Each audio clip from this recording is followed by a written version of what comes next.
Bonjour et bienvenue à la capsule Histoire de Saint. Aujourd'hui, le 11 novembre, on va vous parler de Saint Martin ou Martin de Tours. Martin de Tours, c'est celui qu'on voit souvent sur les photos avec son couteau en train de couper son manteau en deux pour donner à un pauvre. Mais qui est-il vraiment? C'est ce qu'on va découvrir ensemble maintenant.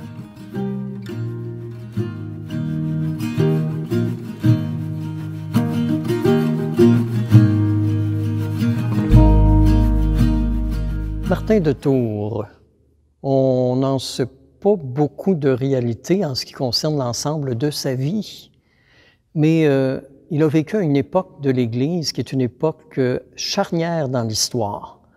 Alors, l'empereur Constantin, qui est empereur de Rome, vient de se convertir au christianisme, ce qui fait que, comme situation, la religion chrétienne cesse d'être une religion de persécutés, puis elle devient la religion officielle de l'Empire. Alors, tout change. Alors, comment on va recomposer nos vies?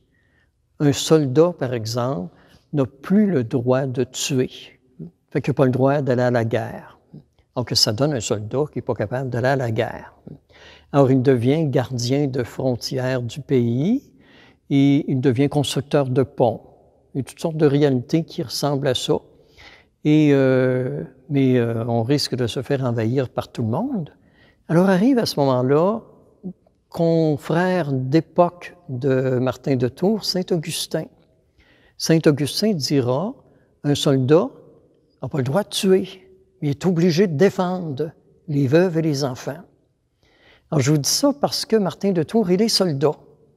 Alors il devient chrétien, puis à quoi va être vouée sa vie? Fait qu'il termine son contrat en étant plus un constructeur de ponts. Puis, à ce moment-là, il va comprendre que sa mission consiste à établir des ponts, pas juste au niveau matériel, mais à établir des relations entre les différents chrétiens. Alors, Martin de Tours prend sa retraite de l'armée, rencontre un de ses amis, Hilaire de Poitiers, qui est devenu évêque de Poitiers, puis il va approfondir ses connaissances de la religion chrétienne. À un moment donné, en quittant Hilaire pour retourner à Tours, il rencontre sur son chemin un pauvre. On est en hiver, il fait très froid, et c'est là qu'il va partager son manteau. L'image est un peu fausse quand on nous dit qu'il a coupé son manteau avec son épée ou avec un couteau, hein? Parce que dans le fond, ce qu'il a fait, c'est qu'il a donné sa doublure, qui était beaucoup plus chaude, au pauvre, puis lui n'a gardé que l'aspect extérieur du manteau. Et c'est là qu'il prend conscience que celui qui lui est apparu comme pauvre, c'est le Christ qui l'interpelle. Alors ça va le propulser dans ses engagements chrétiens. Alors un jour, à l'époque, hein, quand un évêque meurt, on élit. La communauté élit une personne qui devient évêque, qui n'est pas nécessairement un prêtre. Alors l'évêque de Tours décède et la communauté de Tours élit Martin, qui devient leur évêque.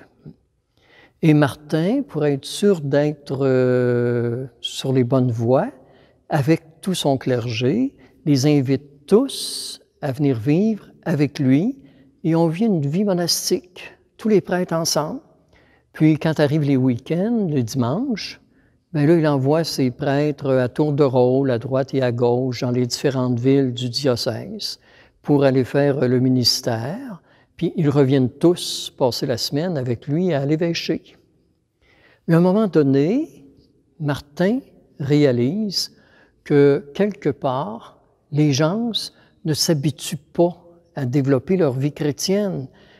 Je rappelle qu'on est à l'époque où l'Empire est devenu chrétien. C'est pas évident pour monsieur, madame, tout le monde que tout à coup on arrête de persécuter les chrétiens pour qu'on est devenu chrétien nous-mêmes.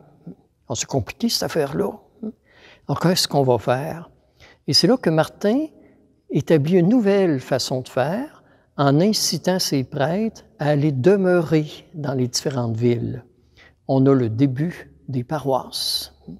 Et avec Martin, les prêtres habitent maintenant dans leur communauté, Fait que ça a comme conséquence qu'ils connaissent mieux l'urgence, puis qu'ils deviennent capables à ce moment-là de faire route avec eux au quotidien, puis de leur enseigner vraiment les valeurs de l'Évangile. Alors on doit à Martin cette évangélisation que nous connaissons et que nous avons à revivre continuellement, d'être avec les gens, de faire route avec eux, puis de les aider à travers le petit va-et-vient de chaque jour à rencontrer Dieu. Alors en ce sens-là, Martin est très actualisé pour le monde d'aujourd'hui.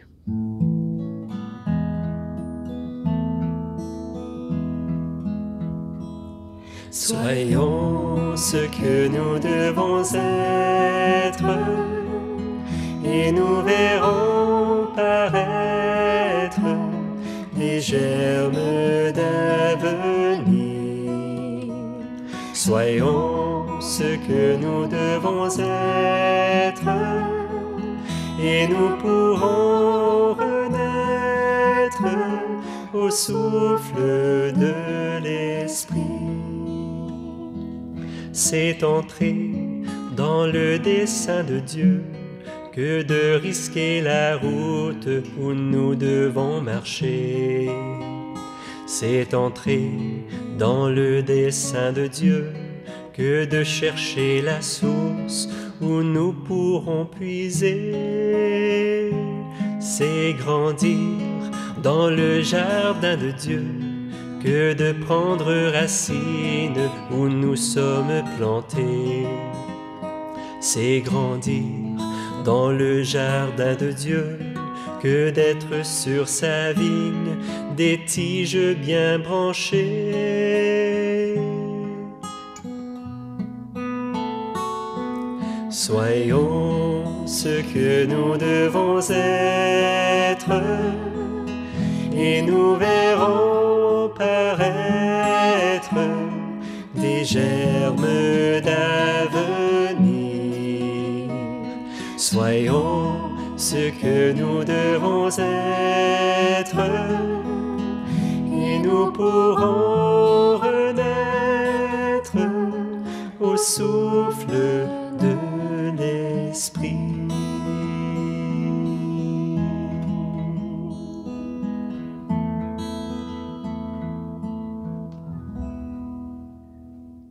Le 11 novembre, c'est la fête de Martin de Tours qu'on célèbre sur le calendrier liturgique de l'Église. Mais pour nous, le 11 novembre, c'est plutôt le jour du souvenir ou l'armistice. Alors, c'est quoi le rapport? Ben là, je suis obligé de vous dire qu'il n'y en a pas de rapport. L'armistice, c'est la fin de la Première Guerre mondiale de 1914-1918, et c'est le 11 novembre que le traité de paix a été signé. Alors, c'est pour ça que le jour du souvenir existe maintenant le 11 novembre. Ça n'a pas de rapport direct avec Martin de Tours, mais par contre, en Nouvelle-France, il y avait les seigneuries, et les seigneurs avaient des grandes terres, puis ils accueillaient des habitants qui venaient, à qui ils confiaient un lopin de leur terre, puis qu'ils cultivaient.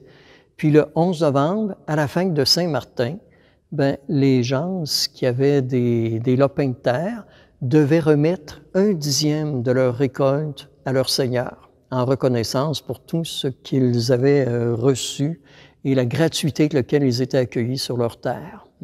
Et ce 1/10 est devenu, dans l'Église, ce qu'on appelle la dîme, où on est invité à donner 1/10 de ses bénéfices de l'année pour aider la communauté à survivre. Et la tradition voulait aussi que les seigneurs qui connaissaient l'urgence, puis qu'à un moment donné réalisaient que de donner 1/10, c'était beaucoup parce qu'ils étaient de familles nombreuses, ben on les incitait, inspirés par Martin de Tours, à redonner de la nourriture à ceux qui leur avaient payé leur redevance. Alors Martin de Tours inspirait beaucoup les seigneurs à l'époque de la Nouvelle-France. Alors puissions-nous, nous aussi, aujourd'hui, nous laisser inspirer dans des actes de bonté et de charité par Martin de Tours. Bonne réflexion et au plaisir de se revoir dans une autre capsule.